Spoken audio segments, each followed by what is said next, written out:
네, 여러분 안녕하세요. 네, 반갑습니다. EPS 관사에서 관세법 강의하고 있는 안준호라고 합니다. 오늘 저는 좀 간결하게 오늘 좀 설명드릴 내용들을 좀 정리해서 왔는데요. 크게 세 가지로 좀 생각을 하고 왔습니다. 첫 번째,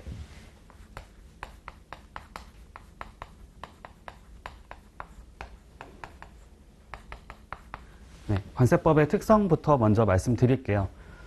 관세법, 한번 써보면,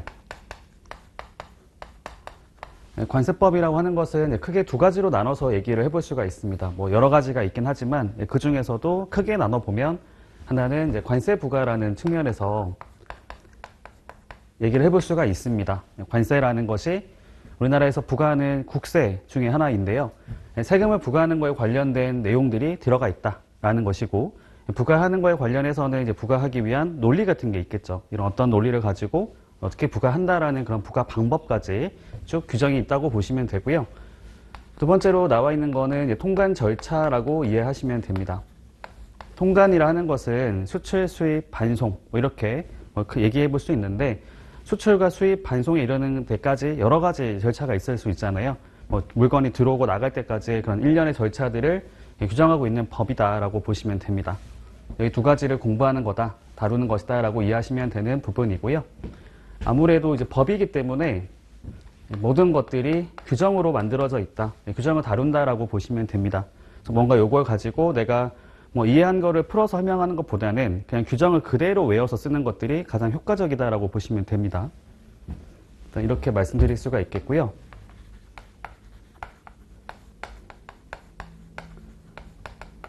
두 번째로는 출제 경향에 따라서 이제 학습 전략을 어떻게 해야 될지를 말씀을 좀 드려보려고 합니다. 최근에 나오는 문제 유형이 사실 옛날에는 되게 논리적인 것도 많이 물어봤었거든요.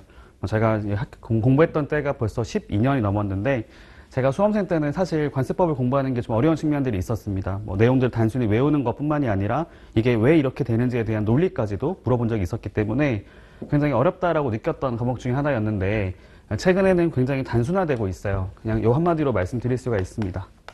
암기, 암기를 중점적으로 다루고 있는 과목이다라고 보시면 됩니다. 이게 왜 이렇게 된 거냐면, 저희가 2020년도에 부정출제라는 이슈가 있었어요. 타 학원에서 출제했던 모의고사 문제, 그러니까 모의고사 문제가 실제 시험과 동일하게 나온 적이 있었어가지고 알고 봤더니 부정출제를 했던 그런 게 있었습니다. 이런 게 있다 보니까 크게 이슈가 됐었죠. 사회적 이슈가 됐었다고 보시면 되고, 이런 것들을 방지하기 위해서 생각했던 것이 뭐냐면은, 누구나 나중에 출제된 거에 대해서 좀 뭐라고 할까요? 이렇게 반대하지 않도록 그냥 단순하게 내용들을 외워서 쓰게 만들자라는 식으로 출제가 많이 되고 있다고 보시면 됩니다. 이게 관세법만 그런 것이 아니라 거의 모든 과목이 다 마찬가지라 보시면 되고요. 추후에 혹시라도 이제 이거에 대해서 뭔가 반대할 수 있는, 뭔가 좀 이슈가 생길 수 있는 부분들을 다 피했다고 보시면 되고, 그러다 보니까 단순 암기 위주로 출제가 많이 되고 있다라고 이해하시면 돼요. 이게 2019년에 발생했던 거기 때문에 2020년도 이후부터는 다 단순 암기형의 문제가 많이 나오고 있다라고 생각하시면 됩니다. 더 골 때리는 게 뭐냐면은, 기존에 나왔던 기출문제 있었잖아요. 원래 그전에는 기출문제를 중심으로 해가지고 기출문제로 나왔던 것들을 반복해서 보다 보면 어느 정도는 예상할 수 있는 범위가 있었는데, 이거를 좀 많이 피하고 있어요. 최근에 나오는 관세법 문제를 보다 보면 기출문제가 아닌 데서도 출제가 많이 되고 있기 때문에 다들 더 힘들어하는 것 같습니다. 관세법이 사실 과목이 양이 엄청 많거든요. 제가 봤을 때는 4과목 중에 제일 많다고도 생각이 들어요. 무역실무가 많다고 느낄 수도 있는데, 무역실무는 사실 그렇게 양이 많지는 않을 수 있습니다. 이론적인 부분을 제외하고 보게 되면 양이 많지가 않은데, 관세법은 양이 상당히 많아요. 관세법, 그다음 시행령, 시행규칙 이렇게 있기 때문에 양이 엄청나게 많은데 불구하고 기출문제라고 하는 것들을 보다 보면 기존에 나왔던 문제들을 좀 피해서 내는 것들이 있다 보니까 더 어렵게 느껴지는 과목이라고 생각이 듭니다. 그런데 이제 학습 전략을 생각했을 때, 그럼 만약 전체 조를 다 외워야 되는 거냐, 전체 규정을 모두 다 그냥 암기를 해야 되는 거냐라고 생각할 수가 있잖아요. 근데 사실 그거는 제 생각에는 불가능하다고 생각해요. 저희가 이것만 공부하는 것도 아니고 최소한 4과목 이상은 공부하게 되는데, 그걸 어떻게 다 똑같이 외워서 암기를 하는 게 불가능하다고 저는 생각을 하거든요. 그럼 어떻게 하는 게 효과적일까라고 생각했을 때, 저는 이렇게 생각을 합니다. 일단은 크게 나눠봤을 때, 저희가 공부를 하는 것에 대해서는 저는 이 3단 구조를 가지고 있다라고 이해를 하거든요. 어떤 내용이든지 간에 첫 번째로는 이해가 필수가 돼야 될 것 같고, 그 다음에 정리가 돼야 되고, 마지막으로는 암기, 이 순서대로 가야 된다라고 생각을 합니다. 이해 없이 바로 정리하고 암기하는 것도 가능할 수는 있어요. 요건 한계가 있다고 생각을 하고, 이해를 하긴 했는데 정리를 안 하고 있다고 했을 경우에는 암기하는 게 어렵다고 생각을 합니다. 그 이해도 했고 정리도 했지만 암기라고 하는 것들을 좀 등한시했다라고 했을 경우에는 당연히 그 결과물이 나오지 않는다라고 이해하시면 되거든요. 이 세 가지가 이게 이 순서대로 반복적으로 이제 이루어져야 된다고 보시면 되는 부분인데, 요걸 가지고 여기 대입을 해서 말씀드려 보겠습니다. 관세 부가라고 하는 것들은 제가 생각했을 때는 요거는 정리나 암기보다는 가장 중요한 게 이해라고 생각을 해요. 이해라고 하는 것이 뭘 말하는 거냐면 세금을 부과하는 논리라고 하는 것들을 정확하게 이해할 필요가 있습니다. 요걸 잘 이해를 해야 나머지 부분들이 흘러갈 수 있다고 생각이 들고요. 당연한 거겠죠. 이해가 일단 기본이 돼야 되고, 그 다음에 정리가 되고 암기가 되는 것인데, 가장 중요한 거는 이해라고 좀 생각해 주시면 좋을 것 같아요. 통관 절차는 사실 이해적인 부분들은 조금 피해도 될 것 같습니다. 요거 좀 더 쉽게 말씀을 드려볼게요. 제가 여러분들한테 어디로 가시면 됩니다, 어디로 가세요라고 길을 안내한다고 가정해 봤을 때 여러분들이 가는 길을 다 하나씩 외워서 가지는 않잖아요. 예를 들면 가다가 뭐 왼쪽에 뭐가 있고 오른쪽에 뭐가 있고 이런 것들을 좀 큼직큼직하게 볼 수는 있다 하더라도 모든 길을 다 암기해서 가지는 않거든요. 그런 거라고 생각을 합니다. 그 말이 뭐냐면 이해라고 하는 것들보다는, 제 생각에는 이해보다는 좀 반복해서 보는 게 더 효과적이다라고 생각을 해요. 저희가 모르는 길을 갔을 때 물론 처음에 갈 때는 어렵기 때문에 여러 가지를 보고 갈 수가 있긴 하겠지만, 계속 가다 보면 나중에는 굳이 내가 뭔가를 좀 기억하려고 하지 않더라도 자연스럽게 좀 기억할 수 있을 거라고 생각을 하거든요. 이런 좀 생각을 가지고 보시면 좋을 것 같습니다. 여기는 이해를 좀, 사실 이해할 만한 거 별로 없는 게 뭐냐면 절차이기 때문에, 사실 절차는 이해라고 할 만한 게 별로 없습니다. 이게 왜 그런 걸까? 예를 들면 뭐 세관에다가 어떤 서류를 제출하는 것이 있다고 섰을 때 보통 이제 언제부터 언제까지라고 나오는 게 있거든요. 언제까지 제출하라고 나와 있는 게 있다 섰을 때 이게 왜 뭐 10일일까? 이게 왜 7일일까? 라는 것을 이해하는 것은 아무 의미가 없다는 것입니다. 그냥 그거는 그냥 정한 겁니다.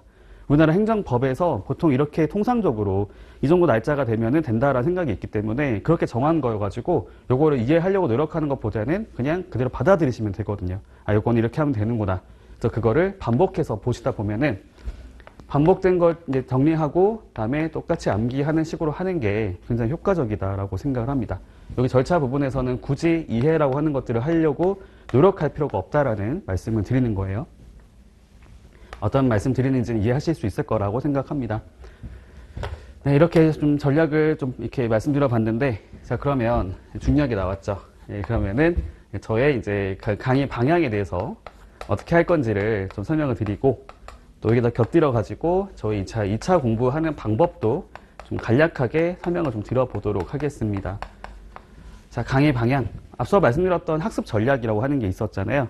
요걸 가지고 저는 충실하게 이런 것들에 좀 집중해서 설명을 해드릴 겁니다. 저 개인적으로는 이제 모든 내용들은 이해라고 하는 것이 굉장히 필수라고 생각하기 때문에 여러분들한테 강의를 할 때도 최대한 이해적인 요구하는 게 있을 때는 여기를 좀 집중적으로 설명을 드리려고 한다고 보시면 되겠고요.